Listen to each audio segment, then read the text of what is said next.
name is Ryan Martin, and today we're going to be going over Chapter 12 and the Vietnam War. So, the Vietnam War was a unique war for several reasons.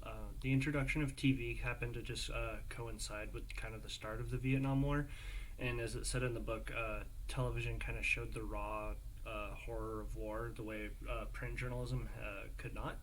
And Vietnam was actually kind of the first televised war, even though TVs were becoming more increasingly popular during the Korean War. Uh, the Vietnam War was really when war started to be televised, and they had very little restrictions on what they could and could not present. The only restriction that was listed in the book was that they couldn't talk about troop movement. So it was very unrestricted in what journalists could say about the war. And it's important to remember that World War II, only like 30 years or so before this, was kind of told through a very heavily propagandized viewpoint. So this was really something new for the American people to kind of see through the news. Violence, carnage, and human suffering, as the book describes, was depicted in withering reality, as they described it. And this was kind of new for the American public. They had never really seen war depicted in its kind of true form. It's important to take into account how the medium of video itself kind of impacted journalism and how it kind of went along with this war. So video offers kind of a lot in the way of conveying surreal emotion and carnage that were difficult to convey in a concise manner in print. That's most likely why we saw it grow so much in this period where carnage was available every single night on the TV. By the end of the Vietnam War, 2 out of every 3 people said TV was among or their top news source. And towards the end of the Vietnam War, TV coverage of the war was very negative. So we can definitely see how TV definitely impacted in hastening the end of the Vietnam War. And that's probably most likely why it was the first and last war that had unrestricted media coverage.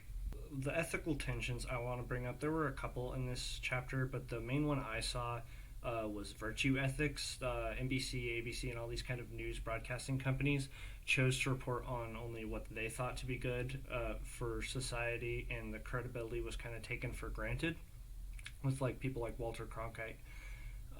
ABC, CBS, and NBC all refused to correct the record on the Tet Offensive, and they had this narrative going that the U.S. had started losing the Vietnam War, and they were quoted as saying that they thought issuing like a correction or changing the narrative would only confuse the viewer, which kind of goes along with this. They were reporting what they thought to be for the good of society and not necessarily what was truthful. This directly kind of conflicts with some of the 9 core principles of journalism we've gone over in this class. And the first conflict is the obligation to truth, and not issuing a correction or leaking half-truths is not obliging yourself to the truth. Essentially, it's just as bad as lying. And just the fact that they continued to like go along with this narrative was a betrayal of kind of the truth of what was actually happening. They were showing real carnage, but the way they were framing it was not truthful, and that's something you need to really keep in mind when it comes to video, is how everything is framed.